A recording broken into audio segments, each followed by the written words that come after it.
নমস্কার।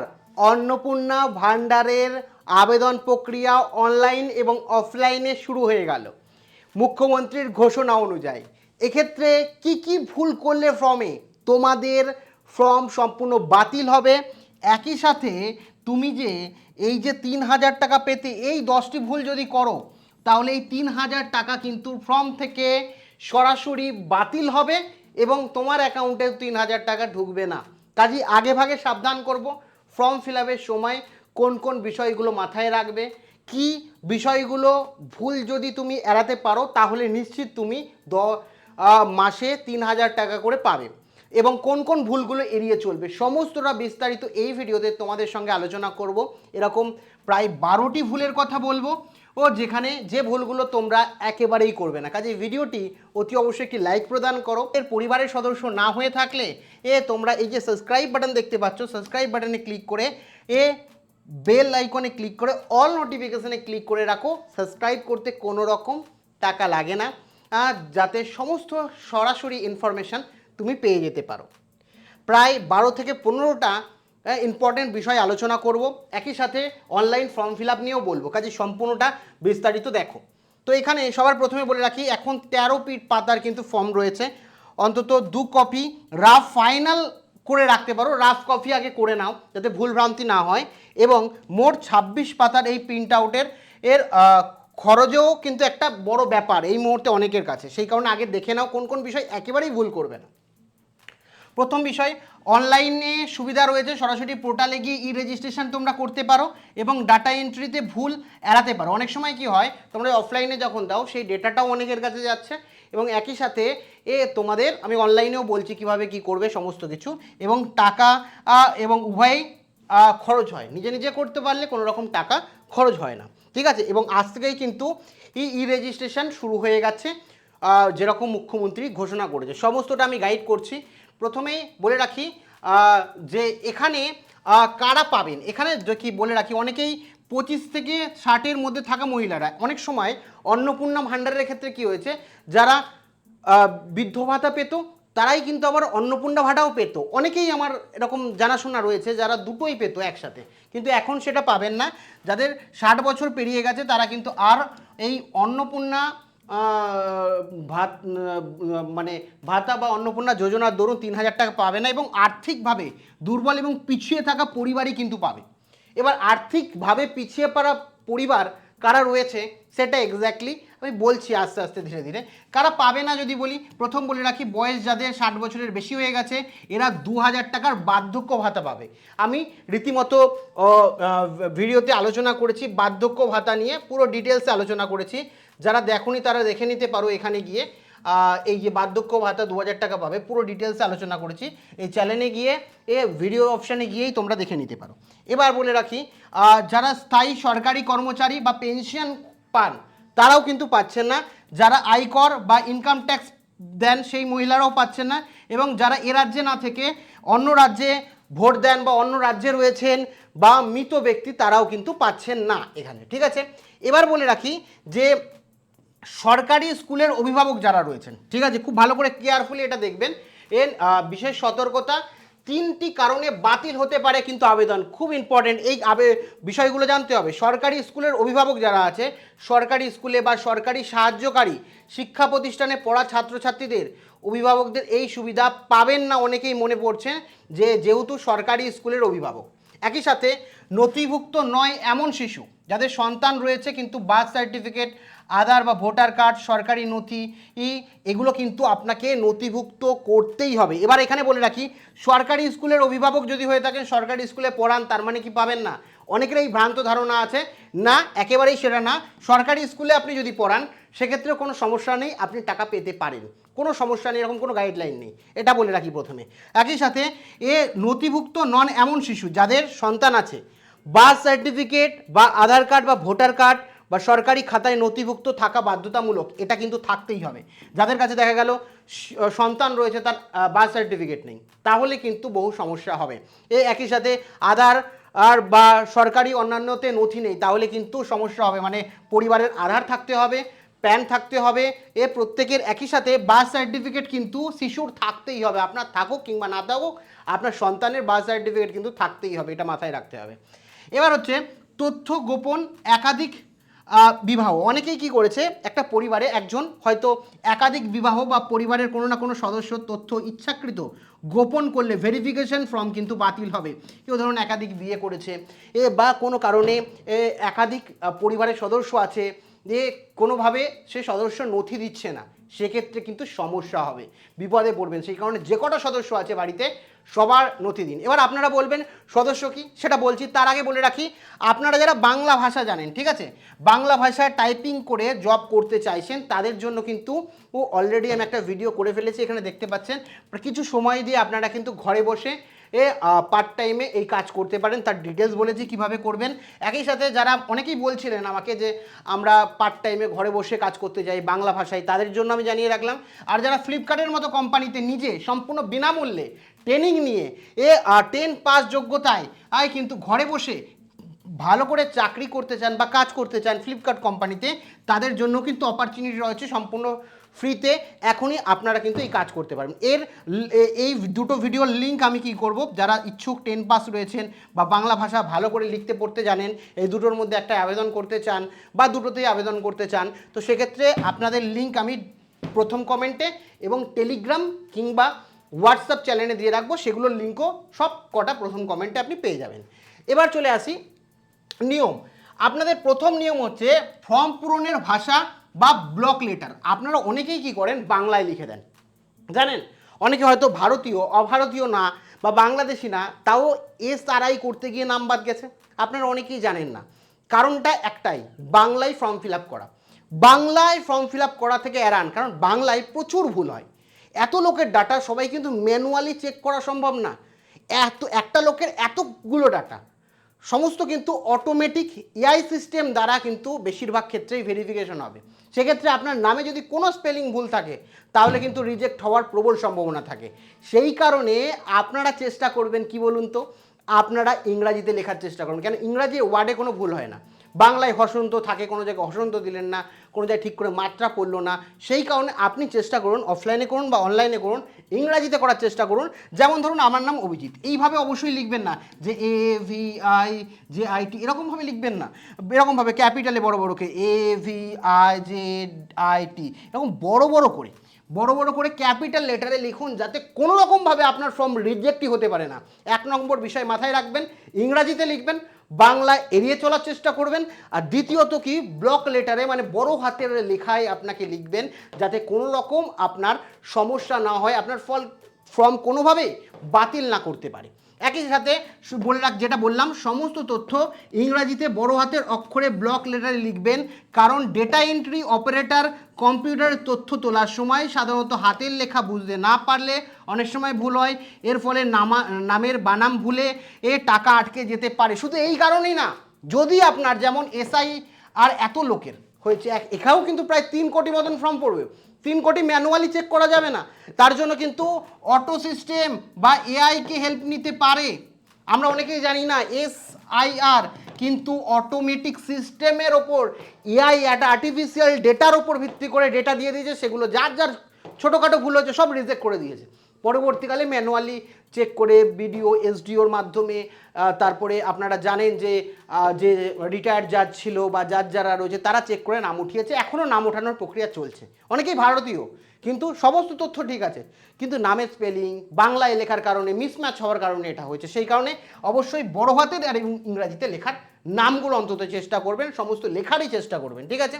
এরপরে দ্বিতীয় নিয়ম, পরিবার বলতে ফর্মে কাকে বোঝায়। একই সাথে আপনাদের অনেকে জিজ্ঞাসা বাড়ির প্রধান কে, এটা একটুখানি ক্লিয়ার করি। একই বাড়িতে বসবাসকারী এবং একই রান্নাঘর থেকে খাবার গ্রহণকারী সদস্যই হলো এক পরিবার।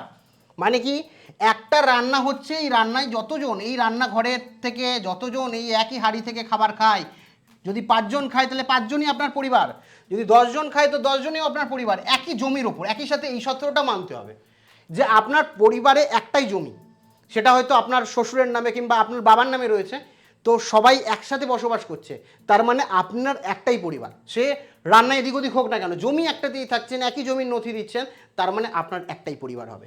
ঠিক আছে, এবার আপনি আপনার স্বামী, সন্তান, শ্বশুর শাশুড়ি যদি একই হাঁড়িতে খান, তবে আপনার 6 জনেরই পরিবার। একই সাথে কেউ যদি একই বাড়িতে থাকেন আর আলাদা আলাদা রান্না করেন, তাহলেও একই ফ্যামিলির অংশ নন।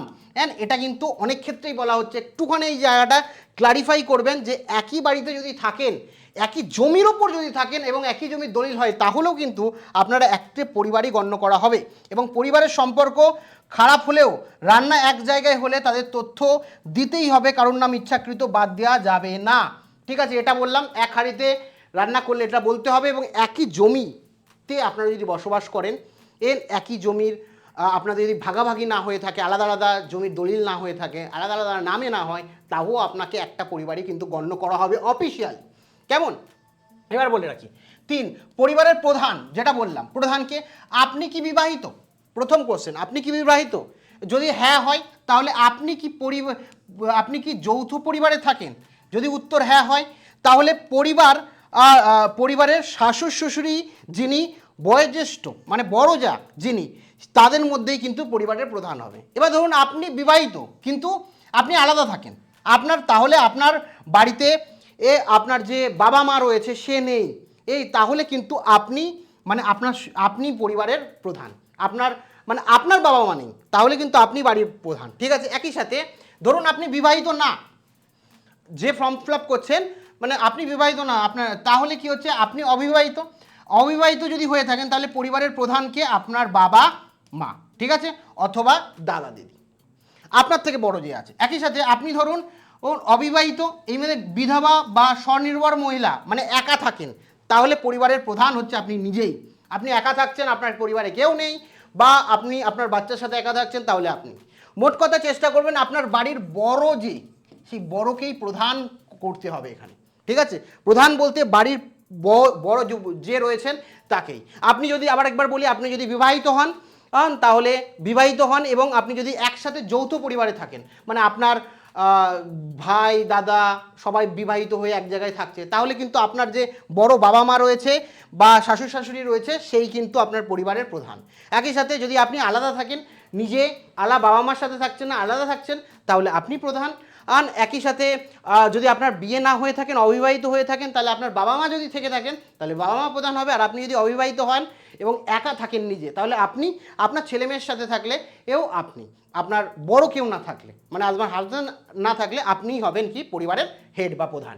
এবার চতুর্থ নিয়ম, আবেদনকারীর নামের পাশে সঠিক টিক মার্ক দিতে হবে। আবেদনকারী, অনেকেই কি করবে, সব যে আবেদন, মানে এখানে একটা অপশান রয়েছে যেখানে কারা কারা এই অন্নপূর্ণা ভাণ্ডারে আবেদনকারী। তো এখানে আপনি দিলেন আপনার নাম এবং লিঙ্গ দিলেন পুরুষ, তারপরে আপনার সঙ্গে সম্পর্ক কি দিলেন স্বামী, সে কি আবেদনকারী? যদি আবেদনকারী হয় দেবেন। ভুলেও ছেলেদের নামের জায়গায় আবেদনকারী রাম বিশ্বাস এখানে যেমন দেওয়া আছে, রাম বিশ্বাস একজন ছেলেদের জন্য তো এই প্রকল্প না, অন্নপূর্ণা ভাণ্ডার মহিলাদের জন্য, তাহলে এখানে রাইট দেবেন না, এখানে বক্সটা ফাঁকা রাখবেন। আর ধরুন সীতা বিশ্বাস একজন মহিলা, তাহলে তিনি স্ত্রী, তাহলে কিন্তু রাইট দেবেন। এটা কিন্তু অবশ্যই মনে রাখবেন। শুধুমাত্র যিনি আবেদন করছেন, পরিবারের 2 জন মহিলা আছে যে 25 থেকে 60 বছরের মধ্যে বয়সী, তাহলে 2 জন মহিলার পাশেই কিন্তু আবেদনকারীতে টিক চিহ্ন দেবেন। অনেকেই ভুলটা করছে যে আবেদনকারী সব জায়গায় টিক দিয়ে দিচ্ছে, না, শুধুমাত্র যাদের বয়স ফ্যামিলিতে 25 থেকে আপনার হচ্ছে 60-এর মধ্যে এবং যারা সরকারি চাকরি পেনশনভোগী নন, সেই মহিলাদের পাশেই কিন্তু টিক চিহ্ন দেবেন। ঠিক আছে, এটা কিন্তু মাথায় রাখবেন। এই ফর্মে শুধুমাত্র শাশুড়ি বৌমা উভয়ে আবেদন করতে পারবেন, সদস্য তালিকা দিতে পারবেন, কিন্তু আবেদন তারা করতে পারবেন না, তাদের নামের পেছনে টিক চিহ্ন দেবেন না। এবং শাশুড়ি বৌমার মধ্যে কেউ যদি সরকারি চাকরি করে, তার টিক দেওয়ার প্রয়োজন নেই। একজন সরকারি চাকরি করে তারটাই টিক দেবেন না, যে সরকারি চাকরি করে না তারটাই টিক দেবেন। একজন পেনশন পায় তারটাই টিক দেবেন না, একজন পেনশন পায় না তারটাই টিক দেবেন। ঠিক আছে, এবার বলে রাখি নিয়ম 5, বার্ষিক আয়ের সঠিক হিসাব। শুধুমাত্র আবেদনকারীর নিজস্ব আয় লিখলে ফর্মে সরাসরি বাতিল হবে। অনেকেই ভাবেন যে আবেদন করছে তার মনে হয় আয় লিখতে হবে। আপনাকে আয়ের হিসাব সম্পূর্ণ পরিবারের ভিত্তিতে করতে হবে। আপনাদের পরিবারের সমস্ত উপার্জন, ধরুন 5 জন সদস্য আছে, 5 জন সদস্য মিলিয়ে টোটাল মাসিক আয় কত সেটা হিসাব করবেন। ধরুন আপনার 5 জনে কি সবাই 10,000 টাকা করে এই ইনকাম করছে, মানে 5 জনে মাসে 50,000 টাকা পরিবারের আয় হচ্ছে, ঠিক আছে? 5 জনে ইনকাম করে, বা 5 জনের মধ্যে 2 জন ইনকাম করে, তাহলে 25,000 টাকা করে এক একজনের ইনকাম, আর 3 জন বসে খায়, তাহলে টোটাল ইনকাম কত মাসে? 50,000 টাকা। এবার 50,000 টাকা যদি মাসে ইনকাম হয়, তাহলে 12 দিয়ে তাকে গুণ করবেন বছরে, 50কে 12 দিয়ে গুণ করবেন, তাহলে কি হয়ে যাবে? 6 লাখ টাকা আপনার, ঠিক আছে? 6 লাখ টাকা আপনার কি হচ্ছে বছরের, বছরে ইনকাম। তো আপনার পরিবারে প্রথম যতজন সদস্য আছে তাদের মধ্যে যারা যারা কাজ করে মাসে কত টাকা উপার্জন করে সেটা বের করবেন, তাকে 12 দিয়ে গুণ করলে বছরের কত টাকা ইনকাম সেটা কিন্তু ফর্মে লিখবেন। এটা কিন্তু ভুল দেবেন না, এটা যদি ভুল দেন তাহলে কিন্তু আয়কর সদস্য ও যদি কেউ থাকে তাদের ডিটেলসও দেবেন, যদি না দেন তাহলে কিন্তু সমস্যা হবে। কেউ ধরুন ইনকাম ট্যাক্স দেন, তাকে কিন্তু এই প্রকল্পের বাইরে রাখতে হবে, এবং পরিবারের অন্য কেউ যদি হয় তাহলে কিন্তু তার ডিটেলস দিতে হবে। যদি এখানে কারোর যদি 6 লাখের জায়গায় 50 লাখও হয়ে থাকে বছরের ইনকাম, সেটাও কিন্তু দিতে হবে, না হলে কিন্তু আপনার ফর্ম এমনিতেই বাতিল, পাওয়ার আশা ছেড়ে দিন, সঠিক তথ্য আপনাকে দিতেই হবে। এবার নিয়ম 6 কি? ব্যাংক অ্যাকাউন্ট এবং ডিবিটি লিঙ্ক। এখানে সঠিক অ্যাকাউন্ট নাম্বার এবং আইএফসি কোড নিজে যাচাই করে লিখবেন। এটা যদি ভুল হয় আপনি টাকা পেলেও টাকা ঢুকবে না। সেই কারণে আধারের সাথে আপনি আপনার লিঙ্ক করা বাধ্যতামূলক, তাই জন্য ডিবিটি লিঙ্ক করুন, কারণ ডিবিটির সাথে আধার এবং ব্যাংক অ্যাকাউন্ট লিঙ্ক হতে হবে। মানে ডিবিটি মানে জানেন ডাইরেক্ট বেনিফিট ট্রান্সফারের মাধ্যমে কি হচ্ছে আপনার অ্যাকাউন্টে টাকা ঢুকবে, ডাইরেক্ট বেনিফিট ট্রান্সফারের মাধ্যমে লিঙ্ক করতে হবে, সেখানেই কিন্তু আপনার টাকা ঢুকবে। আর যদি যে আবেদন করছে, বিশেষ করে ভালো করে আবার ক্লিয়ার করে বলি, ধরুন আপনার বাড়িতে আপনার বাড়ির যে মহিলারা আছেন বা আপনার বাড়ির যে শাশুড়ি রয়েছেন বা বৌমা রয়েছেন, যার যে আবেদন করছেন তাদের কিন্তু ডিবিটি লিঙ্ক করাই চাই। ডিবিটি লিঙ্ক যদি না থাকে তাহলে কিন্তু আপনি টাকা পাবেন না, এমনি ফর্ম বাতিল হওয়া তো দূরের কথা, পেলেও আপনার অ্যাকাউন্টে টাকা ঢুকবে না, যেন ডিবিটি লিঙ্ক অবশ্যই করান। এরপরে 7 নম্বর এবং 8 নম্বর নিয়ম, সম্পত্তি এবং স্বাস্থ্য বিমার ঘোষণা। এখানে একটু কথা বলে রাখি, সম্পত্তি বলতে আপনার অ্যাসেট, ব্যক্তিগত 4 চাকা গাড়ি থাকলেই ফর্মে উল্লেখ করুন, তথ্য গোপন করলে ফিজিক্যাল ভেরিফিকেশনের সময় বাতিল হবে। মানে আপনার 4 চাকা আছে, অনেকে ভাবছে 2 চাকারও দিতে হবে, না, টোটো থাকুক, ভ্যান থাকুক বা 2 চাকার গাড়ি থাকলে তাহলে কিন্তু দিতে হবে না। 4 চাকার জায়গায় টিক দেওয়া প্রযোজ্য নেই। যদি 3টে বা তার বেশি পাকা ঘর থাকে তাহলেও জানাতে হবে। আপনার ঘরে ধরুন 3টের বেশি পাকা ঘর রয়েছে, যদি 3টের বেশি পাকা ঘর থাকে তাহলে রাইট টিক দেবেন, আদারওয়াইজ দেবেন না, ঠিক আছে? এবার স্বাস্থ্য বিমার কথা যদি বলি, ইন্স্যুরেন্স কি? স্বাস্থ্যসাথী কার্ড থাকলে হ্যাঁ তে টিক দিন, 5 লক্ষ কভারেজ প্রিমিয়াম তথ্য লাগে না। অনেকেই ভাবছেন স্বাস্থ্যসাথী যদি কার্ড থাকে, মানে স্বাস্থ্যসাথী কার্ড মহিলাদের জন্য করে দিয়েছিল কে? আমাদের আগের রাজ্যের মুখ্যমন্ত্রী করে দিয়েছিল, আগের সরকার করে দিয়েছিল, সেই কার্ড অনেকের কাছে এখনও আছে। তো সেই কার্ড যদি থাকে সেটার জন্য স্বাস্থ্য সাথী আছে বলে আমি ইন্স্যুরেন্স হিসাবে দেবো যে হেলথ ইন্স্যুরেন্স আমার রয়েছে, 5 লাখ টাকা কভারেজ, কোনো প্রয়োজন নেই। আপনার স্বাস্থ্যসাথী থাকলেও আপনি টিক দেবেন না। যদি কোনো প্রাইভেট বা সরকারিতে ধরুন আপনি কোথাও চাকরি করেন, চাকরির সাথে আপনার হেলথ ইন্স্যুরেন্স জোড়া আছে, ঠিক আছে? তো সেই ক্ষেত্রে আপনি দেবেন যে কভারেজ দেবেন, যা বেসরকারি থেকে আপনি, এই বেসরকারি বা সরকারি দুটোই হতে পারে, বেশিরভাগ ক্ষেত্রে যারা বেসরকারি থেকে হেলথ ইন্স্যুরেন্স নিয়েছেন এবং সেটা বছরে বা মাসে আপনার কিছু না কিছু টাকা কাটে ব্যাঙ্ক অ্যাকাউন্ট থেকে বা এমনি, সেই তথ্যটা দেবেন। সে মাসিক হিসাবে কত টাকা কাটে, ধরুন 500 টাকা মাসে কেটে নেয়, তো এই 500 টাকা মাসে যে কেটে নেয় তার প্রিমিয়ামটা এবং পলিসি নাম্বার এখানে দিয়ে দেবেন, ঠিক আছে? এগুলো কিন্তু সঠিকভাবে দিতেই হবে, না দিলে কিন্তু ভুল হবে, আপনার অ্যাকাউন্টে আর 3,000 টাকা ঢুকবে না। আর যদি না থাকে তাহলে ফাঁকা রাখুন যে হেলথ ইন্স্যুরেন্স নেই, স্বাস্থ্য বিমা নেই। 9 নম্বর নিয়ম, অন্যান্য প্রকল্পের থেকে নাম প্রত্যাহার করা সতর্কতা। ধরুন আপনার অন্য কোনো প্রকল্প থেকে আপনি টাকা পাচ্ছেন, অনেকেই আছে যে আগে আমি দেখেছি অন্নপূর্ণা ভাণ্ডারও পাচ্ছে, বৃদ্ধ ভাতাও পাচ্ছে, অনেকে রয়েছে অন্নপূর্ণা ভাণ্ডার পাচ্ছে, ফিজিক্যাল হ্যান্ডিক্যাপের ওপর যে প্রকল্পগুলো রয়েছে সেখান থেকেও পাচ্ছে। তো 2-3টে প্রকল্পের টাকা একবারে ব্যাঙ্ক অ্যাকাউন্টে ঢোকা যাবে না। সেই কারণে যদি আপনি অন্য কোনো সরকারি প্রকল্প থেকে টাকা পেয়ে থাকেন তাহলে সরাসরি বক্সে টিক দিয়ে দেওয়া অন্তত জরুরি। যদি ধরুন আপনি লক্ষ্মীর ভাণ্ডার থেকে টাকা পান তাহলে লক্ষ্মীর ভাণ্ডারে ক্লিক করে তার নাম প্রত্যাহার টিক দিন। আর দুটো অপশান দিয়েছে, একটা 13 পেজ বাড়িয়েছে আমি বলেছিলাম, যেখানে দেওয়া রয়েছে যে আপনি লক্ষ্মীর ভাণ্ডার এখন পাচ্ছেন, অবশ্যই টিক দেবেন, লক্ষ্মীর ভাণ্ডার পাচ্ছেন বলে লক্ষ্মীর ভাণ্ডার লিখবেন, তারপর টিক দেবেন।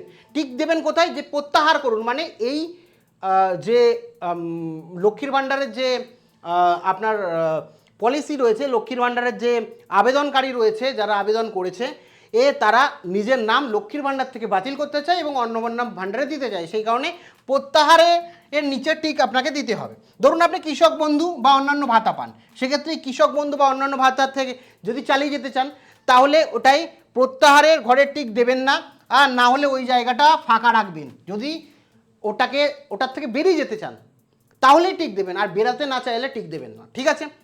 এবার এখানে বলে রাখি 10 নম্বর নিয়ম, জরুরি নথিপত্র বা CAA কলাম, খুব ইম্পর্টেন্ট এটা।